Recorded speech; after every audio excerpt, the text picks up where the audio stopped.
بسم الله الرحمن الرحیم. نن به زمونږ سبق وي د خیره.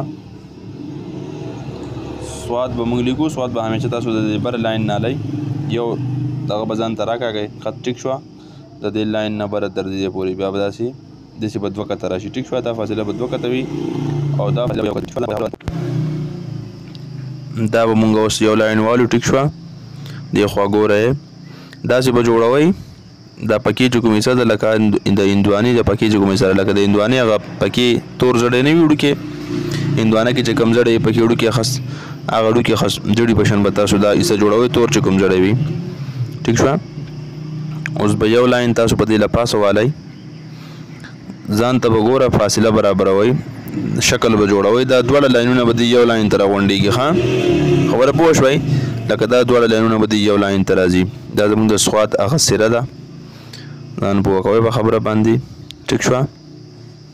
ځان پوه کوئ او په دغه سټایل کې به اوس دا دې خوا حصه چې موږ الو نو دا دواړه لاینونه به هم دې ته راغونډېږي. ښه ټیک شوه. دې ته به راوځي. دواړه لاینونه به د یو لاین ته راوځي. دا به دې ته راوځي. ټیک شوه. په خبره پوه شوئ. دا به دې ته راوځي. پوه نه شوې. دې خوا ګورئ. یعنې دا لاین موږ واغسته. ټیک شوه. په دې بله پاسه اوس بل لاین موږ الو نو یا داسې هم تاسو اخیستی شئ خو په داسې به تاسو ټیک نه راځي. په دې له پاسه یو لاین والا. ټیک شو. دا دواړه لاینونه به د یو لاین ته راوباسي. په داسې طریقه به یې میلاوئ چې یاره دا یو کېږي دی خو دا دواړه دا به صفا کړو. ټیک شوه. اوس دا چې کومه لاندې حصه ده نو دا به موږ فل قط الو. ښه قط به فل موږ لګو. فل قط قط به لګوئ. قط چې څومره موږ سره قط دی هغه به موږ فل لګو. د سواد به موږ جوړو. اوس منځ کې که تاسو خیال وکړئ نو د هندوانې هغه زړی جوړ شو که جوړ نه شوی سوچ ورته لږ وکړئ تاسو بلکل هغه برابر شوی نی. خبره پوه شوئ. موږ سره منځ کې د هندوانې زړی جوړ شو که نه. ټیک شوه. دا موږ سیده راوسته دلته. اوس با کسین جوړو کوم چې موږ زده کړی دی نن په خبره پوه کوئ. دلته به ګول کېږي. ګولایي به راځي بلکل. ټیک شوه. بلکل به سین ګول راځي. ګوره ورته. ټیک شو. دا به موږ دې لاین ته رارسوو. دا یو موږ راورسوو دې لاین ته. ټیک شوه.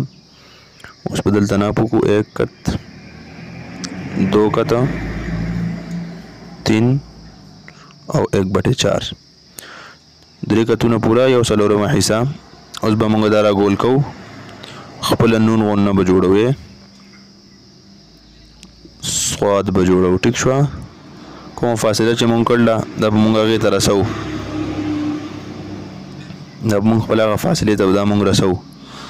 بره به سوچ دا کوئ دومره فاصله به پرېږدئ چې تاسو سره کم سے کم یو کت ځای څه شي هغه پاتې شي. ښه یو کت حصه تاسو سره پاتې شي. نن په خبره باندې پوه کوئ. ښه باقاعده طور به تاسو دلته اوسه د هر یو شیز به باقاعده طور. ټیک شوه. ټول زده کول غواړئ.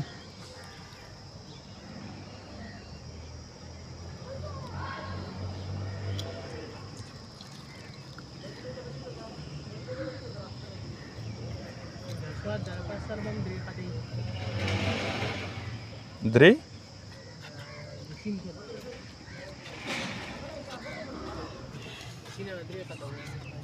دا قط یادوئ. دا تقریبا د دې ځای نه چې حساب وکړئ که نه د دې کرښې نه. ټیک شوه. دا یو کت راځي ستاسو دا حساب چې دی. ټیک شوه. یو کت تقریبا راځي او د دې نه چې بیا حساب وکړئ که نه نو دا به ستاسو 2 کته جوړېږي. ټیک شوه. داسې څو دی داسې ستاسو 2 کت دی او داسې څو دی داسې 1 کت فاصله ده تقریبا ده. ټیک شوه. او دا حصه چې ده کومه چې دا راغله دی. ټیک شوه. نو دا تقریبا دغه ده 2.5 او تقریبا 2.5 کته ده خو یو حصه چې دغه ورپسې سیوا شي ده. پوکم 3 به ورته ووایو. پوکم 3 تقریبا دا ده. ټیک شوه. دا پوکم 3 شوه ستاسو او دا ټوله فاصله ما تاسو ته پرون ویلو چې دا څه ده دا 5 خط ده. ذهن کې خبره ناسته ده که نه. 5 خط کې به تاسو دایره جوړوئ. 5 خط نه به سیوا دایره نه جوړوئ. ټیک شوه. او دا څو ده دا 1/4 ده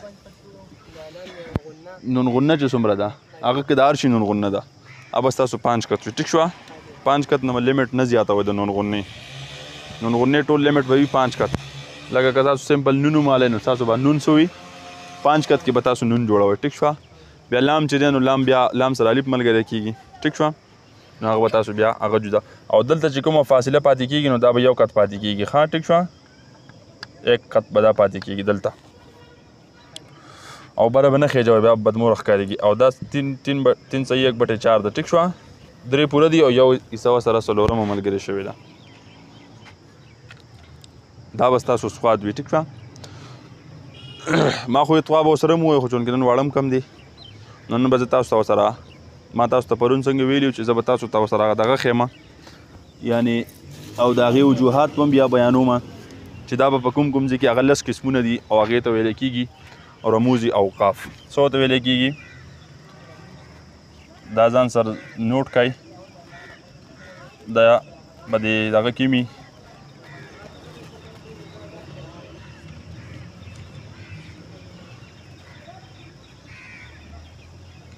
دا به د قاعده کې مي په کوم شیدونو چې وقف کېږي هغې ته هم رموز اوقاف وایي او د خطاطۍ په اصولو کې درته زه وایم چې رموز اوقاف څه ته وایي ټیک شوه نن به زه تاسو په دې باندې یو خصم پیریډ والم دا به مونږ د دې سره ووایو چونکې دا د وخت ډېر ضرورت دی او ډېر لازمي څیزونه دي ستاسو اردو چې د هغې ټیک کولو دپاره ښه او تاسو به دا یاد ساتئ دا چې کوم څیزونه دا رموز اوقاف چې دا ډېر لازمي دي نو دا به لاګو کوئ هم ښه چې یاره تاسو دن نه بعد خط لیکئ چې تاسو بیا د دې څیزونو خیال ساتئ نو ستاسو اردو به بالکل ټیکي که هغه یو ښه کس ګوري ټیک شوه نو هغه به دا سوچ کوي چې یاره دا ښه ټریننګ شوي کسان دي مطلب دومره ښه کوالټي اردو چې لکه د هر یو څیز دومره ښه خیال ساتلی او رموز اوقاف غټ غټ خلکو له نه ورځي چې رموز اوقاف په اردو کې څه حیثیت لري او څه ته وایي دا څو دي دا ټول چې دي دا 10 دي رموز اوقاف څو دي خطاطۍ په اصولو کې دا دي 10 د دې 10 قسمونه دي انشاءالله یو قسم به زه تاسو سره وخت سره د دې دغه سره په تفصیل سره وایم انشاءالله چې د دې ضرورت څه وي او دا په کوم ځای کې راځي او د هر یو خپل نوم دی د هر یو خپل نوم دی نو انشاءالله نن اولنی چې دی هغه معروف دی هغه خو تاسو ټول به پیژنئ هغې ته ویلی کېږي سوالیه هغې ته څه ویلی کېږي د هغې خپل نوم دی او هغې ته ویلی کېږي سوالیه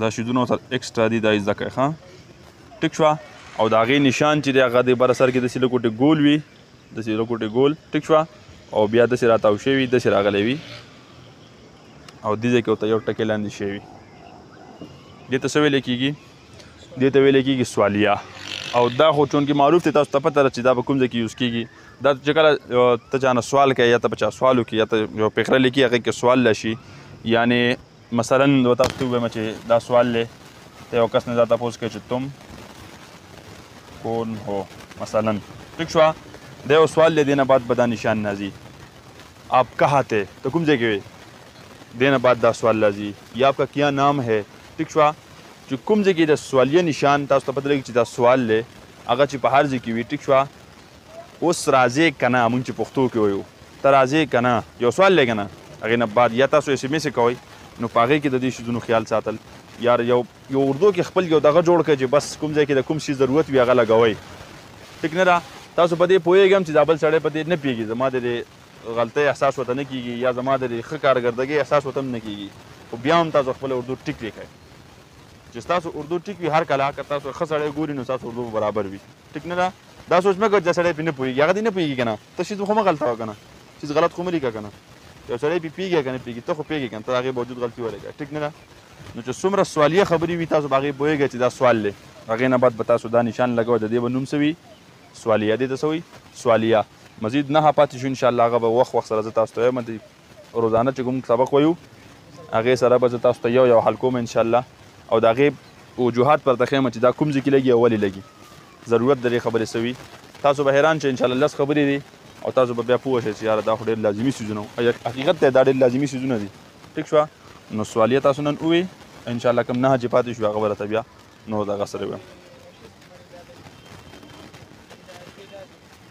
دا سوالیه نشان چې دی سوالیه نشان چې دی تقریبا دا په دې نه لګیاو غالبا و عموما کې تاسو سوچ وکړئ که نه تاسو چې کوم ټکی ولیکئ اخري ټکی تاسو په کوم ځای لیکلی وي یاد ساتئ هغې سره دا په سید کې لږ پکار وي ټیک شوه لږ د خپل لاین خیال ساتل پکار وي چې یاره ستاسو لاین لیکل نه د لاین په سنټر راځي تاسو چې لیکئ څومره کړي وي که نه په سنټر یا ډېر اوچته یا ډېر کته یا ډېر سیټ ته یا په ډېره فاصله کې مناسب سپیس باندې او وړوکې غونتې کوئ ډېر غټ هم مه کوئ صحیح ده دا ټاکې شو یا دا نشانات شو مناسب کوئ چې ډېره ګندګي نه پیدا کړي ډېر غټ مه کوئ ښه باقي په سواد خو پوه شوئ که نه هغه دایره ده او هغه سر چې دی 2 کته دي دا فاصله 1 کته ټیک شوه او دا فاصله چې ده که نه د سواد د ټوله فاصله څو ده دا تقریبا دا 2 کته ده ښه دا ټوله فاصله چې ده د سواد د سیره چې کوم ده دا څو ده دا ټوله فاصله چې ده دا 2 کته ښه چې ستاسو دا دغه ښکلی جوړ شي نو دایره خو تاسو پوه شي